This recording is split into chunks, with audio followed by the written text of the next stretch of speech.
Wiki iliyopita tuliangalia hatua za kuwa na hiyo imani ambayo Yesu anaiona imani yako.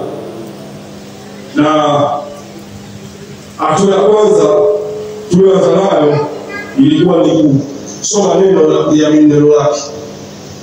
Na leo tuna hatua ya pili ambayo tunataka kujifunza ni utii wa neno la Mungu. Bwana Yesu asifiwe.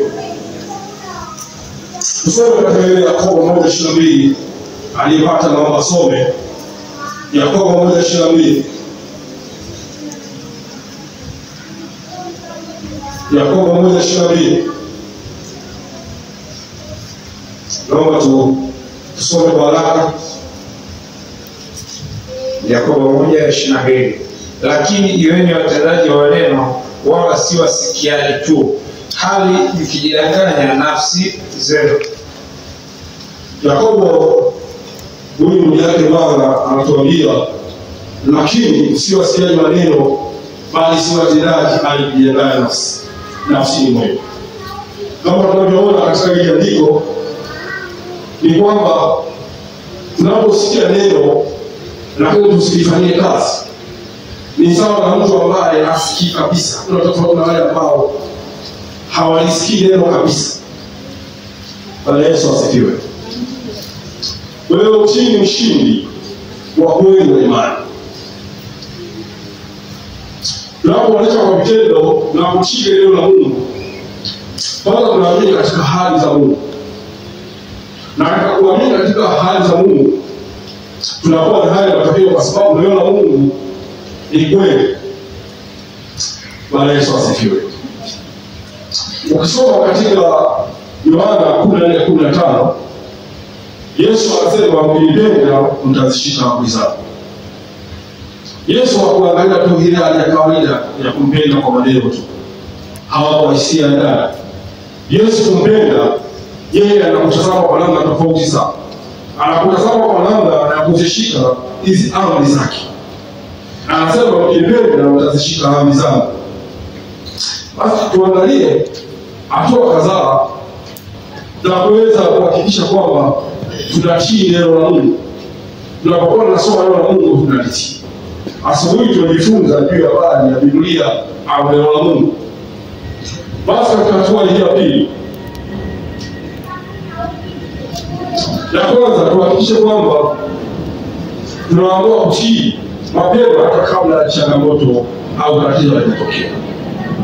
Bwana Yesu asifiwe. Hatua ya kwanza ni kuamua kutii kabla ya tatizo linatokea. Unasema kwamba mimi kwa mfano nimekuwa na tatizo la kusamehe. Kwamba inapotokea kuna mtu atanikosea, basi mimi ninaanza kusamehe. Ninasamehe hata kabla sijakosea. Bwana Yesu asifiwe. Kwa hiyo uamuzi wa kuamua kutii neno la Mungu hauji kwa sababu ya matokeo ya baadaye. Hii ni hali ambayo inakuandaa kiakili, kiroho mapema kwa kabla hata tatizo linatokea. Bwana Yesu asifiwe. Na huu ndio utakuwa ni msimamo wa moyo wa kwamba Mungu akisema jambo lolote kupitia neno lake, basi mimi nikatembea na hiyo neno la Mungu, itakuwa ndio taa na njia yangu. Mfano, nitaamua kusamehe hata kabla sijakosewa. Na hii itaondoa nafasi ya chuki kuzaa mizizi. Bwana Yesu asifiwe. Nitaamua kutokujibu kwa hasira hata nikikasirisha. Kwa Mungu tu anakuongelesha kwa hasira katika namna ambayo ungeweza kukasirika au kujibu kwa hasira. Lakini nasema hapana, mimi nitaamua sitakujibu kwa hasira. Amenijibu, amenighadhabisha, mimi nitaamua kujibu kwa upole. Kwa sababu neno la Mungu linasema usiwe na hasira. Kwa sababu hasira wanadamu haitendi haki. Bwana Yesu asifiwe. Soma katika Zaburi ya 119 mstari wa 11, hili ni andiko ambalo tumekuwa nalo sana. Anasema nimeweka neno lako moyoni mwangu nisije kukutenda sana. Neno la Mungu linapokaa ndani ya mioyo yetu linatusababisha sisi tusiweze kutenda dhambi. Bwana Yesu asifiwe. Kwa sababu gani tunazama? Kwa sababu tunalitii lile neno. Utii neno la Mungu umeenda sambamba. Huwezi kutii kama neno la Mungu halijajaa ndani yako.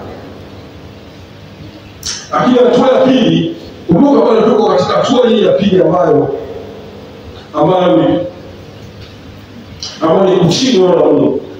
Lakini tumeangalia unawezaje kutii neno la Mungu. Tunaangalia kipengele cha kwanza au kutii mapema kabla hata ya changamoto au tatizo lijatokea. Lakini hatua ya pili ni tii katika mambo madogo madogo. Mungu umjaribu mtu katika mambo haya ambayo tunayaona yale madogo madogo. Upima uaminifu wetu. Ukiweza kujifunza kutii katika jambo dogo, kwa mfano kuomba, hata kutoa, kutamka hata maneno ya neema. Tunajifunza kutamka maneno ya neema. Si maneno maovu yanatoka katika kinywa chetu.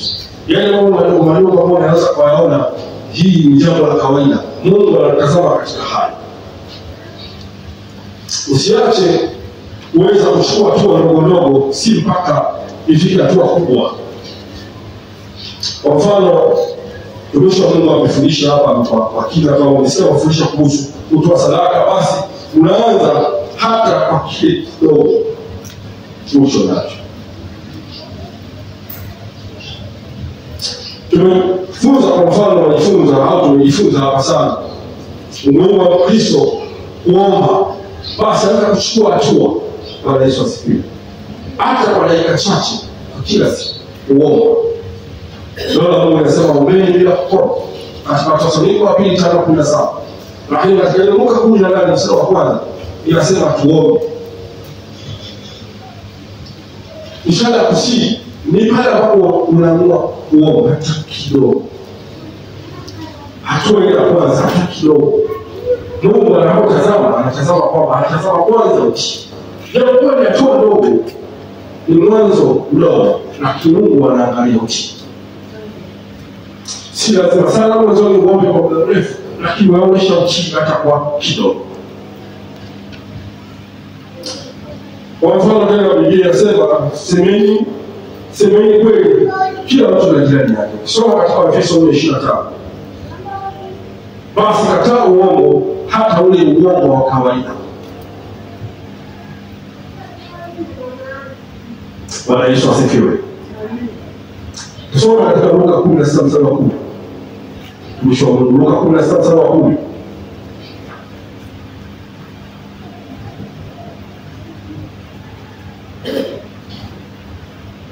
Luka 19:16.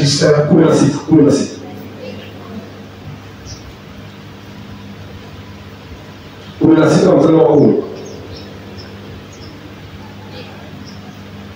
16 mstari wa 10. Aliye mwaminifu katika lililo dogo sana huwa mwaminifu katika lililo kubwa pia, na aliye dhalimu katika hilo dogo huwa dhalimu katika hilo kubwa pia. Hayo ni maneno ya Yesu mwenyewe. Aliwaambia wanafunzi, akatuambia pia sisi katika kizazi hiki na kizazi kinachokuja, neno lake litabadilika kama.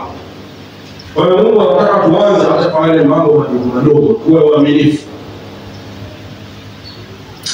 Lakini kipengele cha tatu katika hii tuko kipengele hatua ya pili ya kutii neno la Mungu.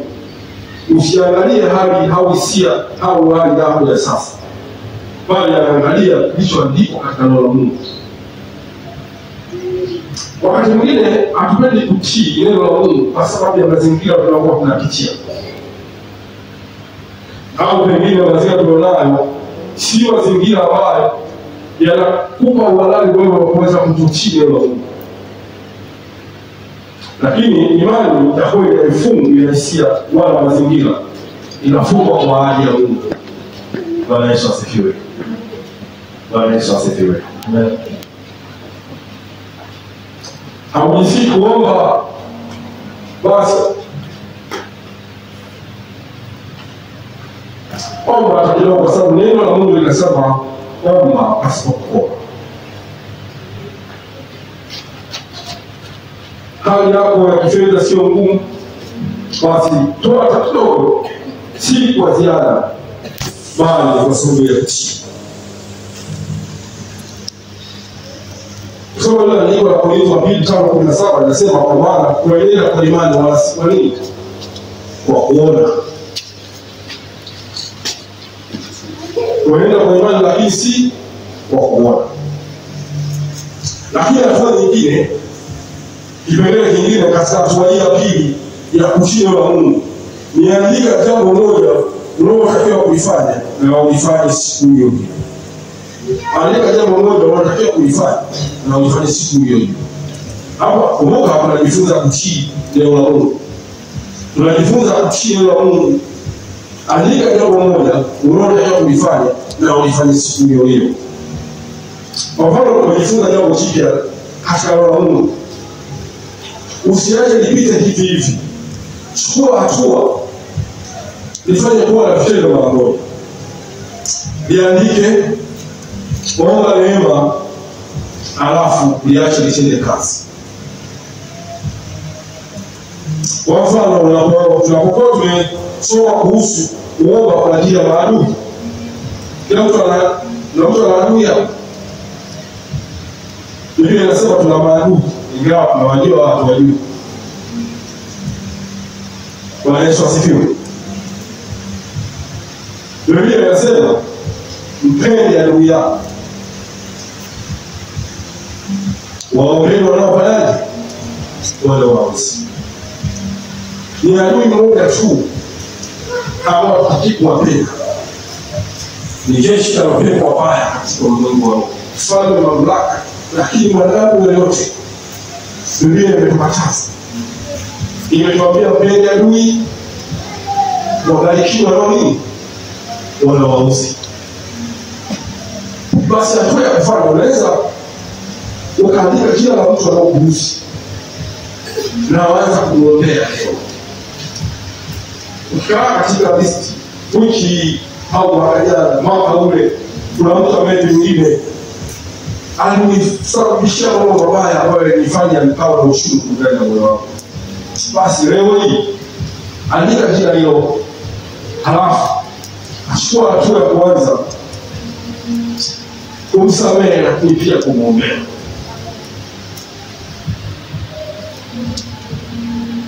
Bwana Yesu asifiwe. Umesoma kuhusu pengine neno la Mungu linasema usaidie wanaohitaji. Andika wazo, lakini pia chukua hatua ya kuweza kuifanyia kazi.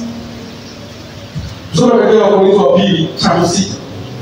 Maneno la Mungu inasema kwamba neno lisipofanywa kuwa hai kwa vitendo halina uhai ndani yetu. Ni kwa nini tunakuwa tunachukua hatua ya kulitenda hata kama ni kwa kidogo? Tusome katika Korintho wa 2:5-6. Wakorintho wa 2:5-6. Wakorintho wa 2:3-6. Naye ndiye aliyetosheleza kuwa wahudumu wa agano jipya, si wa andiko bali wa Roho. Kwa maana andiko huwa bali Roho huisha. Amen. Amina. Neno lisipofanywa kuwa hai kwa matendo halina uhai ndani yetu. Tunapoamua kuchukua hatua katika mambo madogo madogo, ni kwa sababu tunataka neno la Mungu liwe nini? Liwe hai, kwa sababu tumeamua kutii hata kwa kidogo, kwa ule mwanzo mdogo. Bwana Yesu asifiwe. Tunaangalia andiko, tunataka tuchukue hatua hata kwa kile tunapoamua kuchukua hatua, na maana tunafanya kuwa neno kuwa nini? Kuwa hai na ndani ya mioyo yetu.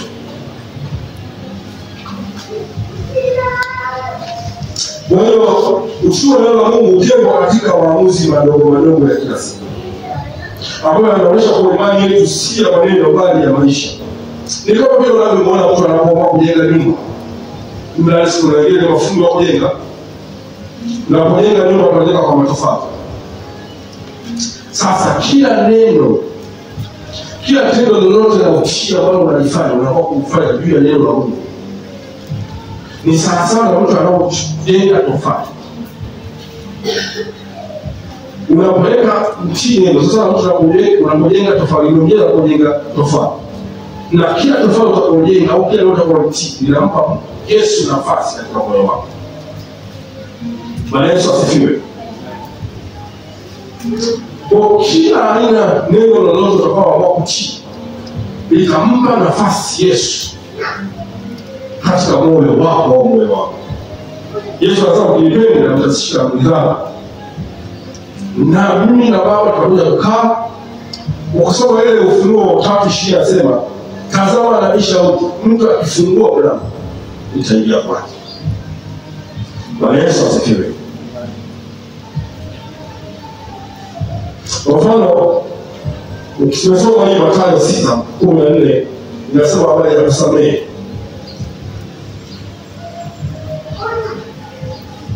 Ukiangalia labda katika maisha yako kuna mtu yoyote katika moyo wako ungekuwa na mtu yoyote ambaye hujamsamehe, kwa sababu mlango wa wewe kutokwenda mbinguni hata kama ule mtu alikukosea wewe. Bwana Yesu asifiwe. Ukifa leo mbinguni wingi ikiwa una uchungu wa mtu yoyote umeweka ndani ya moyo wako. Bwana Yesu asifiwe. Kwa hiyo tunaamua kuchukua hatua sasa ya kutii. Mathayo 6:14 inasema kuhusu kusamehe. Leo tusome mtumishi wa Mungu Mathayo 6:14. Mathayo 6:14. Kwa maana mkiwasamehe watu makosa yao, na Baba yenu wa mbinguni atawasamehe ninyi. Tunajua leo tendo la kusamehe sio jambo jepesi, linaumiza, sivyo? Lakini tunaamua kutii kwa sababu neno la Mungu linasema tusamehe. Na Yesu akapigia mswali, akamwambia tu mtu mmoja kukosea 7 mara 70 basi mmoja. Hapo ni sawa mara 470, mtu huyo mmoja anarudi akakosea, anakuomba samahani, anarudi tena akakosea mara 470, kila moja kiwezekana. Kwa mtu mmoja kukosea mara 470. Lakini Yesu anamaanisha kwamba tunapaswa kusamehe bila mipaka. Bwana Yesu asifiwe. Unapochukua hatua katika maisha yako, una mtu yeyote umemweka ndani ya moyo wako, achia moyo wako, achia mtu huyo, msamehe mtu huyo. Bwana Yesu asifiwe.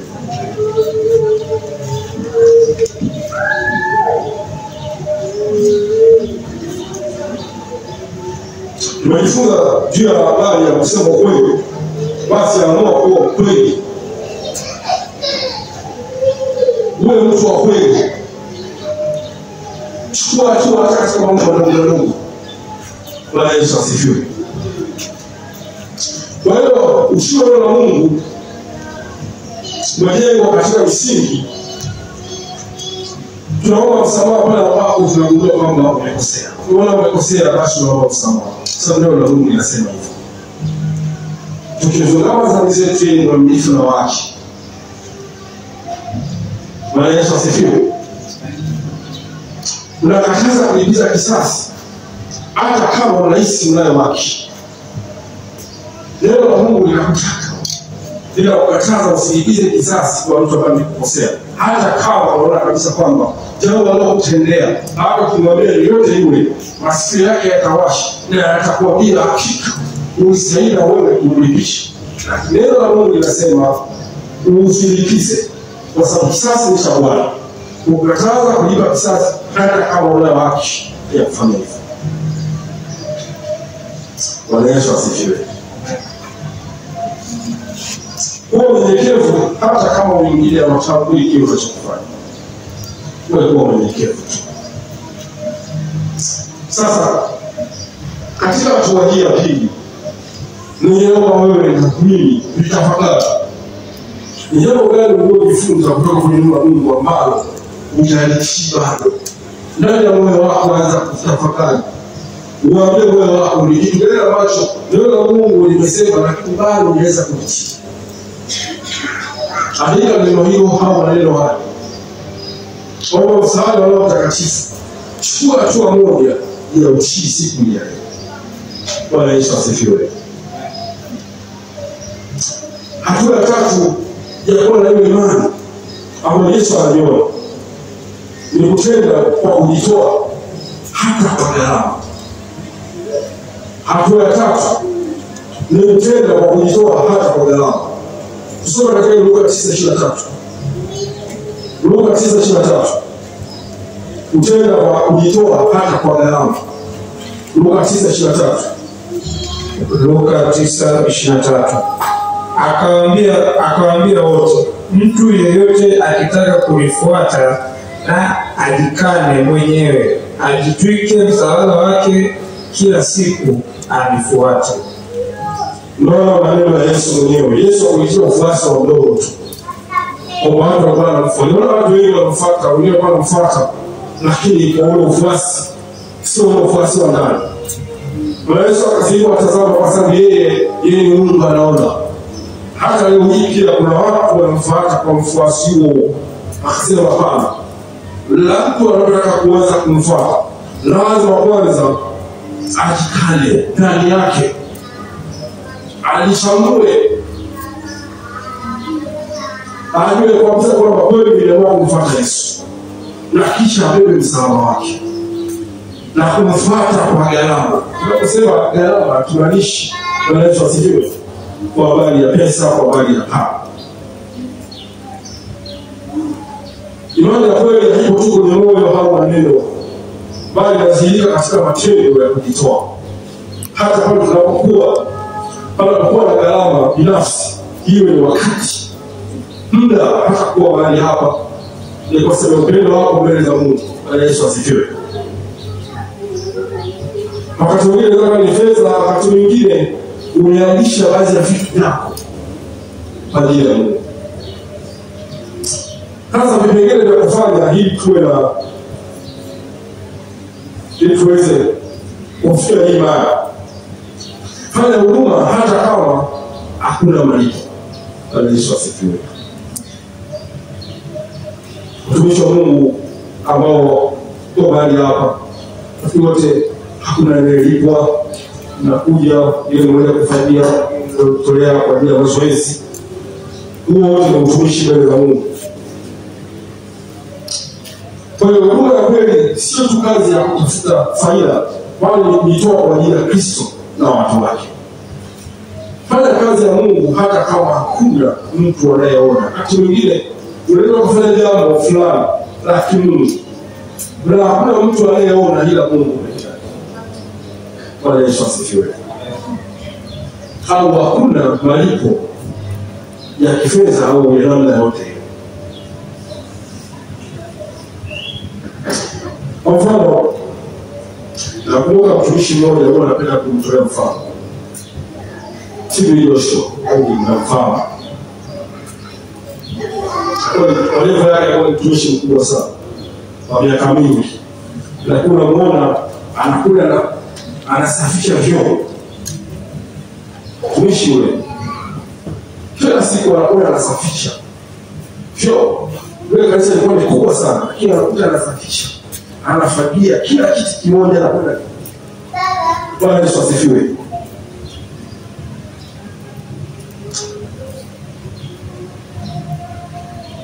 Tumisho Mungu alikuwa ananiambia kuna nyakati alikuwa anaamka anafagia msho Mungu. Kwa hiyo haya matendo ni kwa sababu unafanya kwa ajili ya Yesu, sio kwa ajili ya wanadamu. Bwana Yesu asifiwe. Na sisi hivyo hivyo. Hata utumishi wetu wote tutakwenda kufanya. Ukiwa mwanakwaya, basi fanya kwa sababu ya Mungu. Katika viwango ambavyo utatumia muda wako, kwa ni mtunzi wa nyimbo, tunga kwa ajili ya watu wapokee nyimbo zako, ibada binafsi, ibada kwa nyimbo zako ziishi hali ya kwanza mpaka hali nyingine. Ni kwa ajili ya Mungu.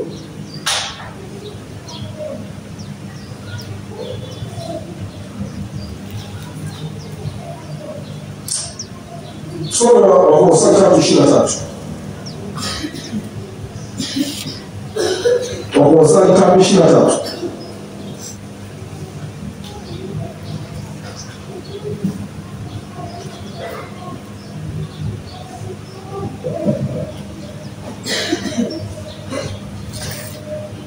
Wakolosai 3:23. lolote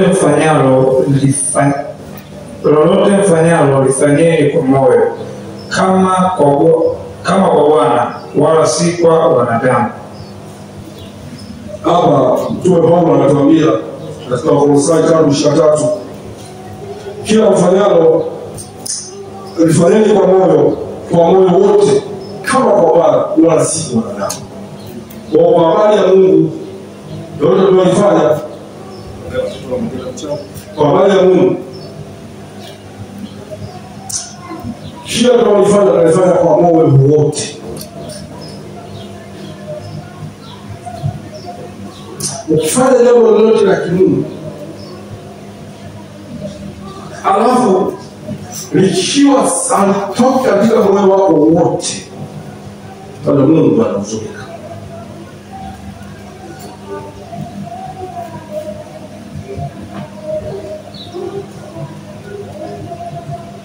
Mungu anapokutazama, kwa mfano hivi hapo anapofundisha hivi, mmoja Mungu anakuambia na neno langu limekufundisha.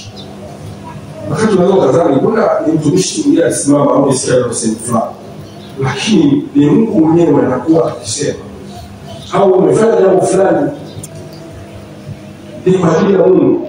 Unaona, anasema lolote mfanyalo lifanyeni kwa moyo wote, kama kwa Bwana wala si kwa wanadamu. Jambo la pili ni toa sadaka hata kiwa na kidogo.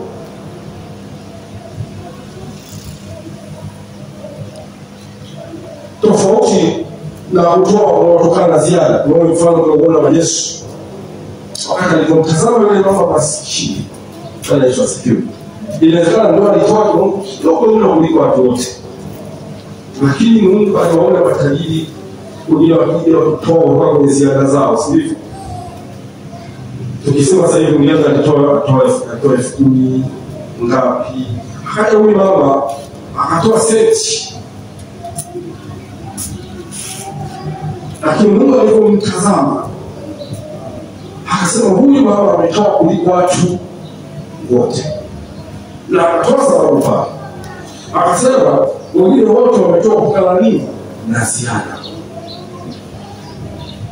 Huyu mama ingawa alikuwa na kidogo, ukileta kanisani kinaonekana kidogo sana, lakini ametoa kutoka kwenye kile ambacho alikuwa anastahili, ambacho yeye ndio kulikuwa ni stahiki yake. Bwana Yesu asifiwe. Kwa maana nyingine ametoa kwa imani, akionyesha Mungu ni wa kwanza kuliko mahitaji yako ya kibinafsi. Bwana Yesu asifiwe. Some Marko 12:43-44. Marko 12:43-44.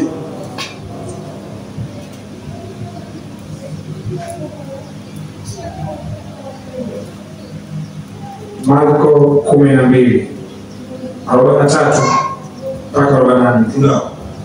Akawaita wanafunzi wake akawaambia, amini nawaambia, huyu mjane maskini ametia zaidi kuliko wote wanaotia katika sanduku la hazina. 44.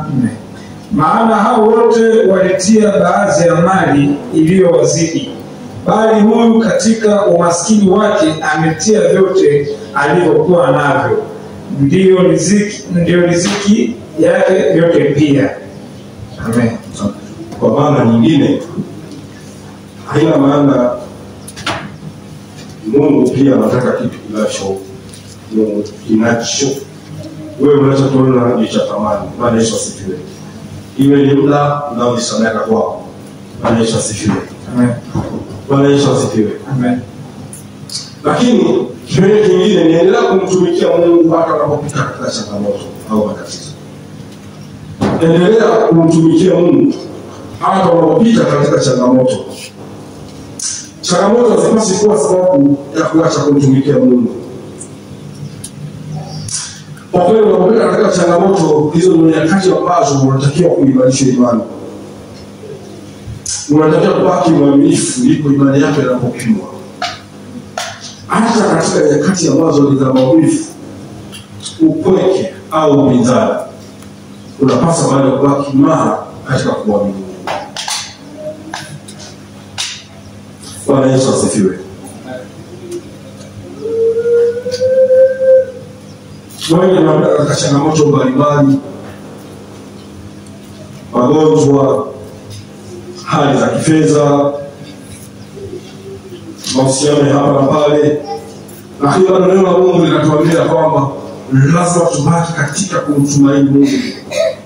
Tusimwache Mungu kwa sababu ya matatizo. Tusimwache Mungu kwa sababu ya changamoto. Imani ya kweli inajengwa pale ambapo hata katikati ya mapito bado unasimama na Mungu.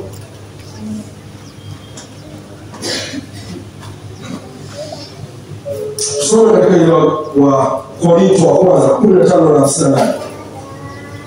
Wa Korinto wa kwanza 15:58.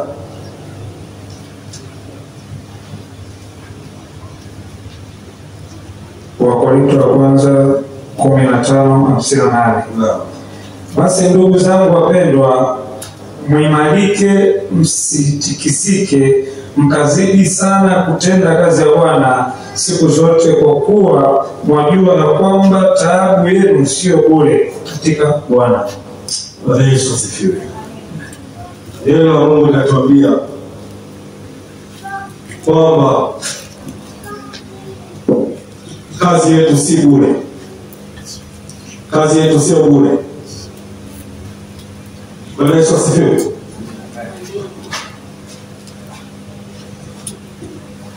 Hata tunapokuamua kumtumikia Mungu katika majaribu, ujue kabisa kwamba Mungu atatujibu. Utiifu wetu sio bure. Sio tutapokea taji sio andika. Bwana Yesu asifiwe. Amen. Kwa kujitoa kuna gharama. Bwana Yesu alisema, "Wewe unataka kunifuata, lazima nikane." Bebe msalaba wake kila siku wanifuate. Kwa kujitoa, wakati mwingine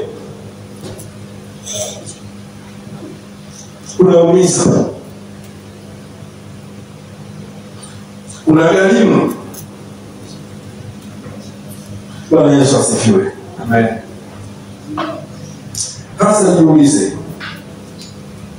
mimi na wewe tujiulize, tunamtumikia Bwana kwa moyo wako bila kutazamia malipo? Bwana Yesu asifiwe.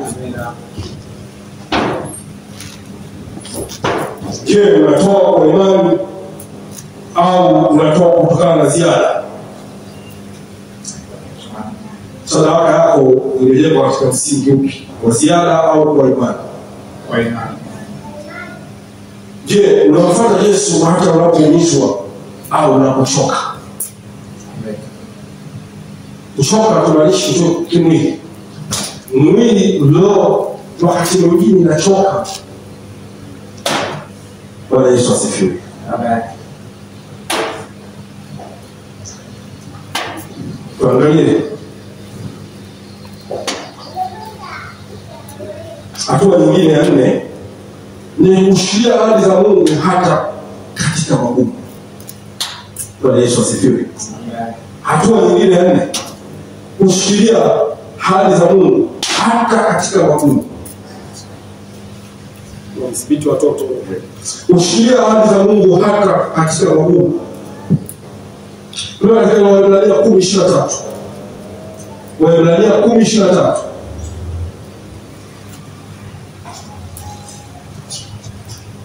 Waebrania 10:23. Na msikie sana agano la tumaini letu lisijeuke, maana yeye aliyeahidi ni mwaminifu. Tushikilie ahadi za Mungu.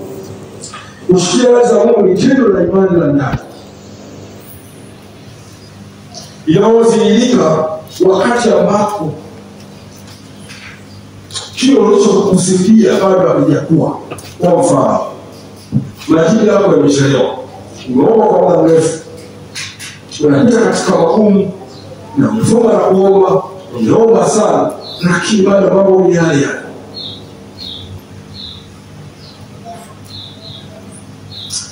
Imani ya kweli haiangalii hata kama majibu yamechelewa, bali inaangalia na kutishia katika tabia ya Mungu kwamba aliyeahidi ni Mungu mwaminifu, yeye asemi uongo wala isimu na damu. Kwa hiyo tunajenga katika tumaini, hata kama tunapita katika majaribu kiasi gani, bado tunashikia hali ya Mungu aliyeahidi ni mwaminifu. Bwana Yesu asifiwe. Kwa hiyo hali za Mungu ni kama nanga ya roho. Wote nanga mnaijua, ikikaa kwenye maji, kama ni uchungu na kwenda uwezi kwenda wote, unakaa sehemu ile ile. Kwa hiyo ahadi za Mungu ni kama nanga. Biblia inasema kupita katika maji mengi hayakugarikisha. Kwa hiyo neno ahadi ya Mungu haitagarikisha. Unasimama pale katika neno la Mungu, alikutoa hata kama unapita kwenye changamoto kiasi gani. Tusome Waebrania 6:19. Waebrania 6:19. Kwa hiyo ahadi za Mungu ni kama nanga zinazotulinda dhidi ya mawimbi ya kukata tamaa.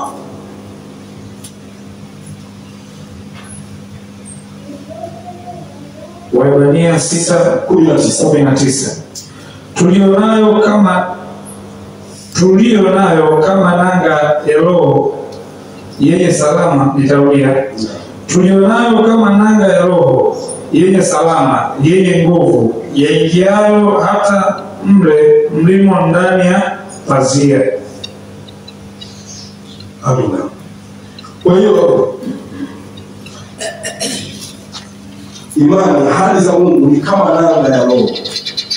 Mungu ni Waebrania 6:19 anatuambia hizi ahadi za Mungu ni kama nanga zinazotulinda dhidi ya mawimbi ya kukata tamaa. Kama unajua katika maji kuna mawimbi, tunaweka nanga, ina maana hata ule mtungi wao wote hauwezi kupelekwa na mawimbi. Hata kama mawimbi yanakuja, mtungi utakwenda utarudi, lakini utasimama pale. Na ndio hivyo katika ahadi za Mungu. Sisi wao mwamini, ili tujue katika kwamba tuna imani ya kweli. Neno la Mungu linasimama kama nanga hata wakati ambao katika majaribu na changamoto mbalimbali. Nini cha kufanya sasa? Andika ahadi za Mungu unazozishikilia. Andika ahadi za Mungu unazozishikilia. Chukua muda kupitia Biblia, chagua ahadi ambazo zinaendana na hali unayopitia. Kwa mfano, unaumwa, angalia ahadi na kupima kwako, kwa kupima kwake tumepona. Afya, kifedha, ziko ahadi mbalimbali za Biblia. Familia, iwe ni huduma, iwe ni mambo kaza wa kaza, ziandike kwenye daftari au karatasi yoyote ambayo wewe utakuwa na uwezo wa kuiona kila siku. Kwa mfano, Isaya 1:10 tusome tulisome. Isaya 1:10. Isaya 1:10. Isaya 41:10. Usiogope, kwa maana mimi ni pamoja nawe. Usifadhaike, kwa maana mimi ni Mungu wako. Nitakutia nguvu, naam, nitakusaidia, naam, nitakushika kwa mkono wa kuume wa haki yangu. Unaona hiyo ahadi? Sasa unaiandika. Usiogope. Kwa sasa kama unapenda katika changamoto, ndio na Mungu anakuambia. Soma Yeremia 27:11. Yeremia 27:11. Na mwingine Zaburi ya 34:19. Yeremia 27:11. Yeremia 29:11.